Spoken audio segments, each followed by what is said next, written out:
Top 7 Samurai Warlords. Number 7. Date Masamune. Date Masamune was a 16th century daimyo, warrior, and the founder of the modern-day city of Sendai in northern Japan. One of the most distinct features of this fearsome samurai was his missing right eye. The cause of this deformity is a matter of some debate. Some sources say that Masamune lost his right eye after several lengthy struggles with smallpox as a child, while others claim that he plucked it out himself, or ordered one of his servants to pluck it out for him. After this, Masamune was given the title of the One-Eyed Dragon of Ooshu. Masamune is a very interesting character that has many distinct features that make him stand out from other Japanese warriors of his time. His distinct samurai armor, bearing a huge crescent moon decoration, along with his prominent eye patch and fearsome scars, must have been a sight to behold. Date Masamune spent much of his early military career dealing with local disputes and rebellions. In 1590, Totoyome Hideyoshi laid siege and captured Odawara Castle, and strong-armed the local daimyo to participate in his campaign. However, Masamune refused Toyotomi's demands and prepared himself for the consequences. Expecting himself to be executed, Masamune met with Toyotomi wearing his finest clothing and not showing any signs of fear. When Toyotomi saw how determined Masamune was, he decided to spare his life, stating, "This man may be of some use." After losing his ancestral lands to Hideyoshi, he was given Iwatasawa and the surrounding lands as his new home. He remained there for 13 years, and quickly turned the area into an economic and military powerhouse. Masamune and his samurai retainers served honorably in the Japanese invasion of the Korean peninsula. After Toyotomi's death, Masamune swore fealty to his successor, Tokugawa Ieyasu.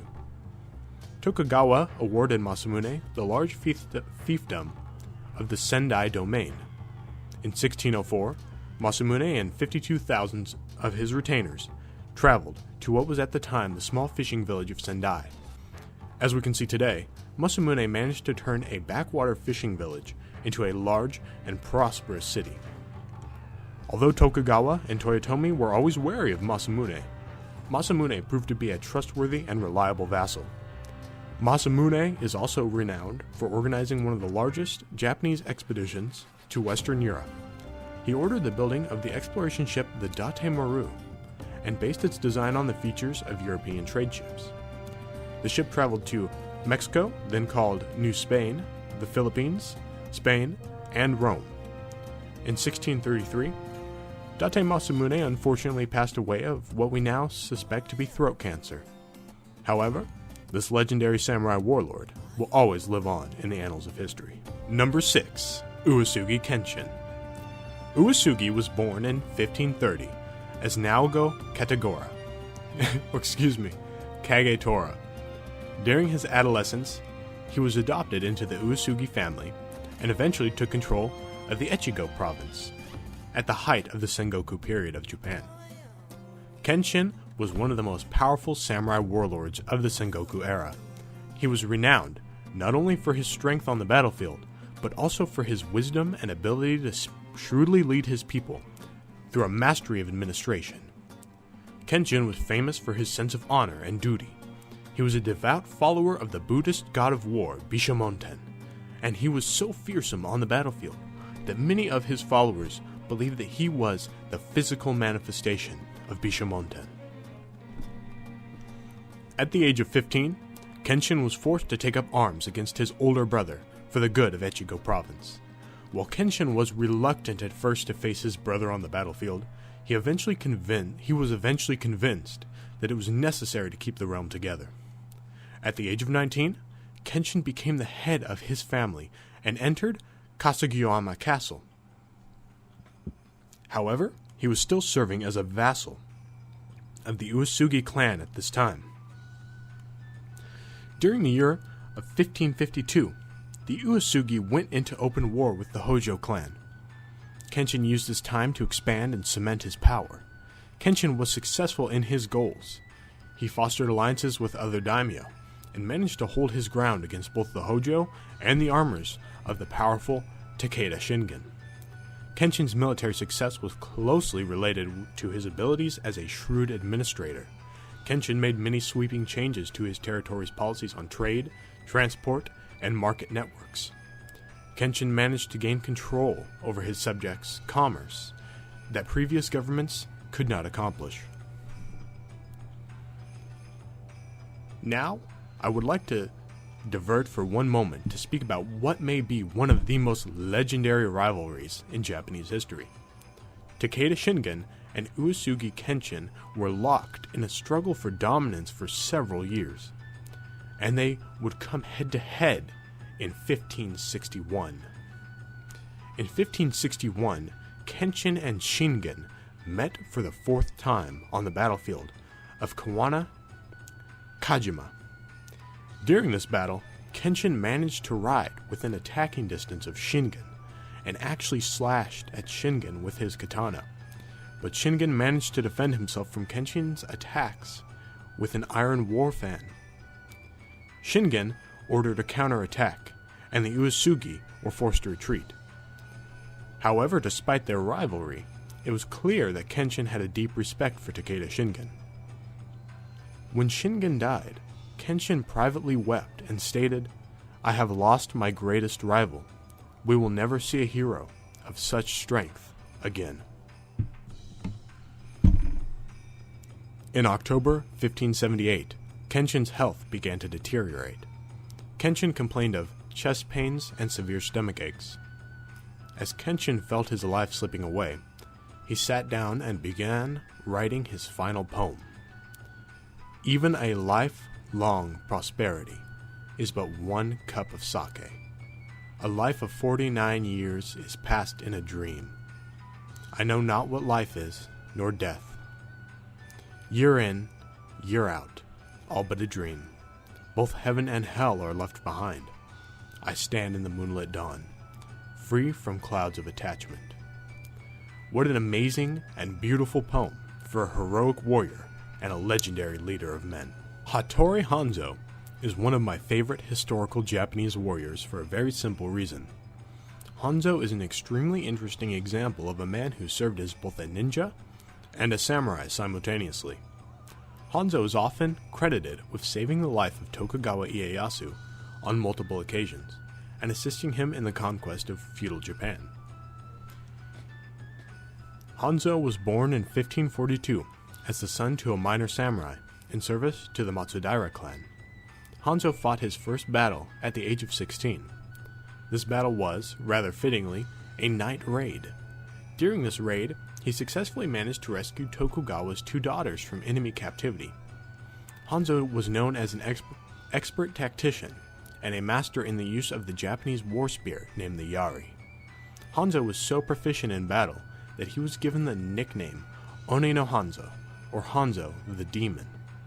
Hanzo notably employed many ninja agents from the province of Iga and led them personally. It is also claimed that Hanzo supposedly displayed many feats of supernatural abilities, such as teleportation, psychokinesis, and precognition. It is commonly agreed that Hanzo lived out the last of his days as a monk under the pseudonym Sainen, and commissioned the building of the temple Sainenji, which was built to honor Ieyasu's son, Nobuyasu. Unfortunately, Nobuyasu was later accused of treason and forced to commit harakiri. Hanzo was requested to act as his second and end Nobuyasu's suffering. However, Hanzo refused to draw the blood of his lord's son.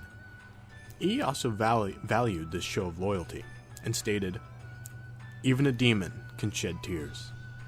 Hanzo died at the age of 54, and historical records claim that he died of an unknown illness. Takeda Shingen was born in 1521 as the first son of Takeda Nobutora, the great lord of the Takeda clan and daimyo of the province of Kai. Shingen became a very valuable addition to his family's clan from a young age. After undergoing a coming-of-age ceremony, Shingen decided to rebel against his father for uncertain motives. He finally succeeded in overthrowing his father in 1540, and became Great Lord of the Takeda clan. Luckily, the rebellion was a bloodless one, thanks to the assistance of the Imagawa clan, and Shingen's father was forced into an early retirement. Shingen quickly got to work, declaring war and expanding into his neighbor's territory. After defeating a series of minor warlords that attempted to crush Shingen before he could consolidate power, Shingen was very successful in his early campaigns, conquering the nearby province of Shinano. After conquering Shinano, Shingen quickly came into contact with the warlord Uesugi Kenshin, who we have spoken about earlier in this video. They shared a legendary feud and fought many intense battles, which I've already spoken about. After Shingen and Kenshin finished their final battle, Shingen was alerted to two plots that were being planned against him. The first plotter was his cousin, whom he ordered to commit harakiri as punishment for his crimes. The second plotter was more serious, his own son, Takeda Yoshinobu. Shingen ordered his son to be confined to the temple in Tokyo, where he died 2 years later. It is not known if his son's death was natural or ordered by Shingen. Yoshinobu is believed to be related to the change in Shingen's Imagawa policy. Shingen had begun planning an invasion of the province of Suruga, an Imagawa family territory. Yoshinobu, however, was opposed to this plan because he was married to the daughter of Great Lord Imagawa. In the end, Shingen got his way, and he managed to conquer Suruga as well as many other foreign territories. Shingen finally met his end in 1573. The exact details surrounding his death are unclear. However, many claim that he may have been assassinated by a skilled ninja sniper late in the night. We do know that Shingen now rests in Irin Temple in modern-day Koshu. Tokugawa Ieyasu. Tokugawa is a very interesting example of an extremely intelligent and ambitious samurai warlord. Ieyasu was not born into a prominent noble family, nor was he born into vast riches. Tokugawa managed to rise through the ranks of feudal Japan, from a hostage to the shogun of all Japan. Originally born into the Matsudaira clan as Matsudaira Takechiyo, Ieyasu became familiar with the ruthless nature of samurai life when he was only 6 years old. In 1549, Ieyasu's father was brutally murdered by his own vassals, who had been bribed by the Oda clan. Amazingly, Oda Nobuhide, Nobunaga's father, died at the exact same time. The region was quickly plunged into chaos, and the Matsudaira lands were besieged by the Oda. The Matsudaira did the only thing they could do when faced with such an overwhelming force. They turned to their neighbors, the Imagawa, and begged for an alliance. The Imagawa agreed on one condition: the Matsudaira would hand over their heir apparent as collateral. With no other options, the Matsudaira agreed to these terms. This heir apparent was none other than Ieyasu himself. As he was being transported to Imagawa territory, the retainers that were escorting him were ambushed, and Ieyasu was kidnapped by the Oda clan. The Oda threatened to execute Ieyasu if the Matsudaira did not end their alliance with the Imagawa. However, the Matsudaira had a cunning plan. They knew that if the Oda executed Ieyasu, it would only prove how dedicated they were to the alliance with the Imagawa. Therefore, the Matsudaira refused to break the truth, and provoked the Oda to kill the boy and cement the alliance. The Oda were caught completely off guard by this move, and as such, they had no clue what to do with the boy. Ieyasu ended up living in captivity. English, right? It's hard. For several years. Eventually, the Imagawa managed to retrieve Ieyasu from Oda captivity. In fact, during this period, the Imagawa were doing very well in their conflict with the Oda, and they had the Oda trapped in a position that they believed would force them to make a final stand. However, the Oda managed to outmaneuver the Imagawa. They caught the Imagawa soldiers while they were drunk, and it was a complete slaughter. After this battle, the Imagawa were all but wiped out. Ieyasu, always the opportunist, saw this as a chance to make contact with the bold leader of the Oda clan, a one Oda Nobunaga. Oda heard Ieyasu out and worked out an alliance with the Matsudaira, and they would share a mutual defense pact for several years. You have to understand how valuable Ieyasu proved to be. During the Sengoku Jidai, betrayal was everywhere, and having just one single ally that you could consistently rely on would give you a massive advantage. It also helped that Ieyasu had an almost supernatural knack for dodging death. He once held a castle with only 5 men by using trickery and deception to confuse his enemies. Of course, it also helps that one of the 5 men that assisted him in holding the castle was none other than the famous ninja, Hattori Hanzo. In 1582, Nobunaga was wounded and forced to commit seppuku by a dishonorable and treacherous vassal. However, Oda's most trusted retainer, Toyotomi Hideyoshi, quickly avenged the death of Nobunaga and killed the traitor. Hideyoshi attempted to claim the Oda's position for himself, and Ieyasu emerged as his primary rival. After years of fighting wars with the Hojo and strengthening his lands and vassals, Ieyasu was ready to strike. When Hideyoshi died in 1598, Ieyasu was easily the most powerful samurai warlord in Japan.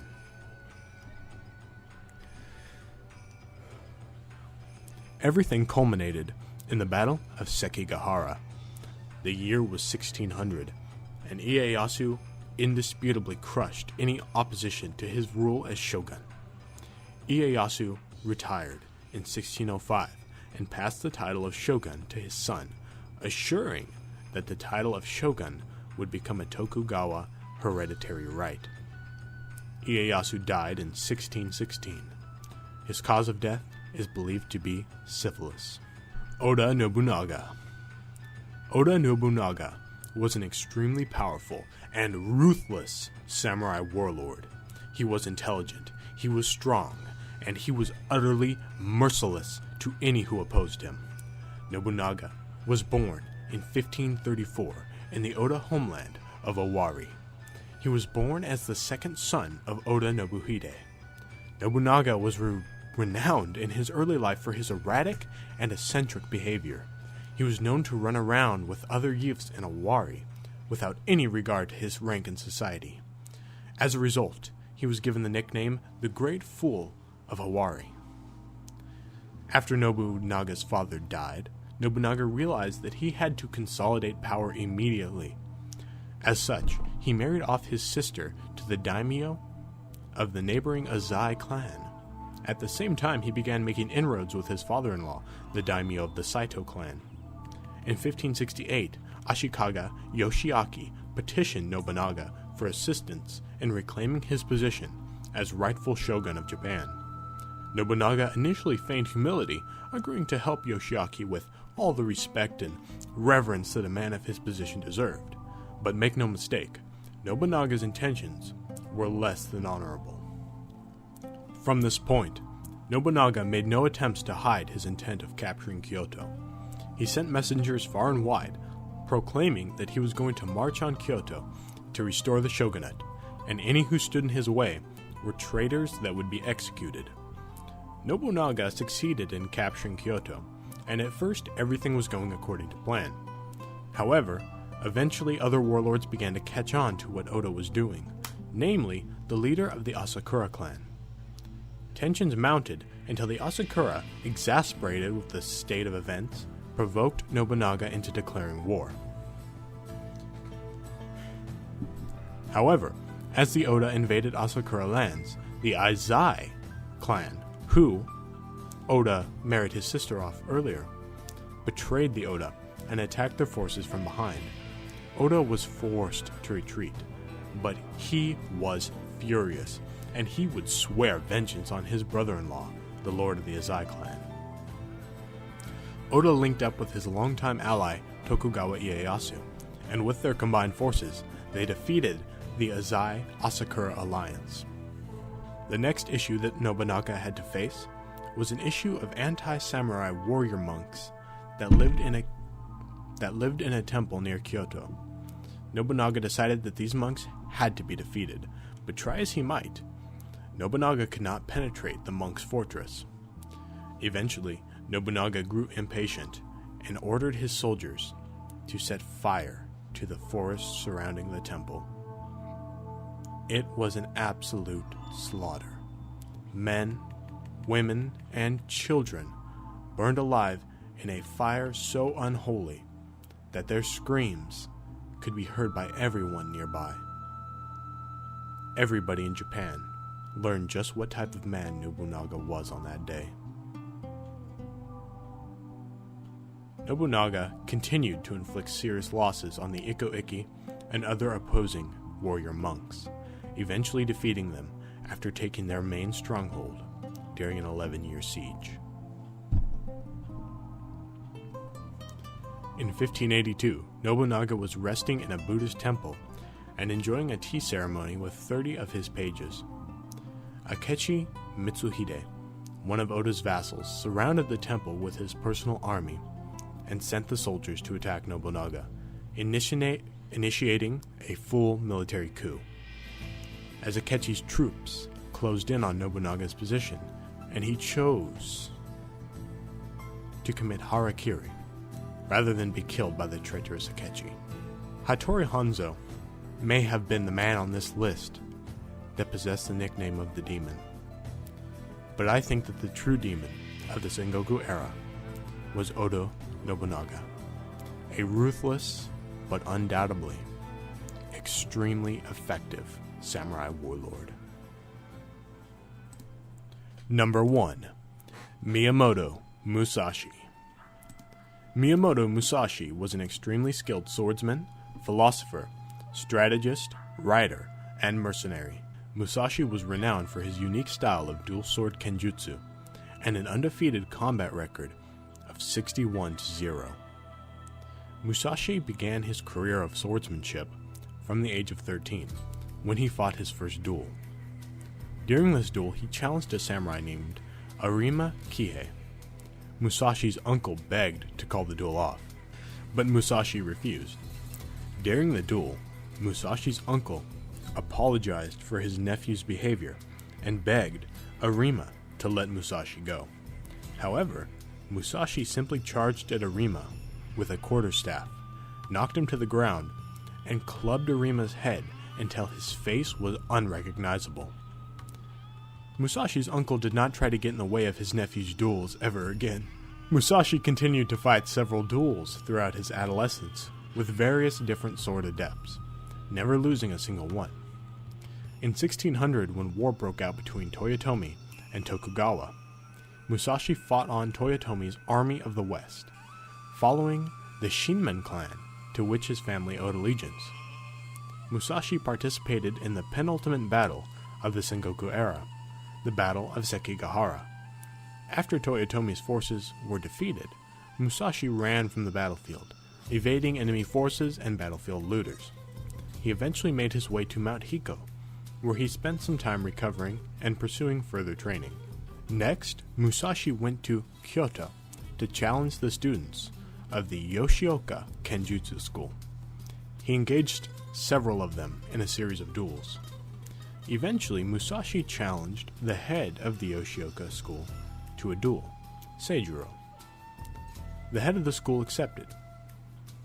During the fight, Musashi managed to strike Seijiro in the arm so hard that he knocked Seijiro unconscious and rendered his left arm crippled for life.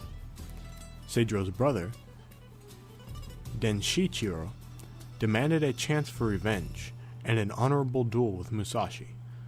Musashi accepted his challenge.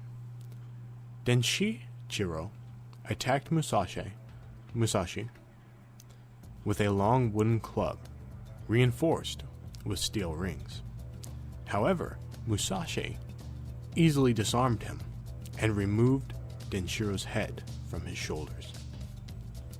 This second victory outraged the Yoshioka clan, and they attempted to ambush Musashi with a squad of trained archers, musketeers, and swordsmen. Luckily, Musashi managed to get the drop on the enemy, and he assassinated the final male heir to the Yoshioka family, rendering their family bloodline inert forever. After this, Musashi roamed the countryside on a warrior's pilgrimage, honing his skills with participation in various duels.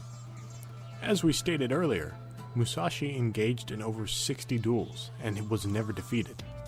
However, this is a conservative estimate that does not take into account the lives lost to Musashi's blade during the various battles that he participated in. Finally, I have to mention Musashi's duel with Sasaki Kojiro, who was a runner-up for this list. In 1612, Musashi met with Sasaki on an island off the coast of Japan. Sasaki wielded a Japanese greatsword called the Nodachi, while Musashi wielded a wooden practice sword named the Boken. Now make no mistake, despite the weapon being made from wood, it was still extremely deadly and was more like a club than a toy. The duel was extremely short. Musashi brutally beat his opponent to death with the Boken, and then made a hasty escape from Sasaki's supporters by boat. Luckily, the tides were with Musashi, and he managed to escape. After this, Musashi spent some time wandering about and attempting to become a vassal of one of the various lords in Japan. In 1643, he retired to a cave to live as a hermit and finish his book, the Book of Five Rings, which he finished in 1645. Shortly thereafter, Musashi began to sense his impending death, and he bequeathed his worldly possessions to his various family members. He died peacefully after finishing his final book, The Way of Walking Alone. Musashi was laid to rest in his samurai armor, a lone sentinel, solemnly watching the ground rise up to swallow his body and scatter his billions of atoms to the unforgiving wind. Alright, I hope you guys enjoyed my video on the top 10 samurai warlords of the Sengoku era. If you enjoyed this video, be sure to leave a thumbs up and a comment. Okay, little things like that really help our channel because it lets us know what kind of videos you guys enjoy. Have a good day.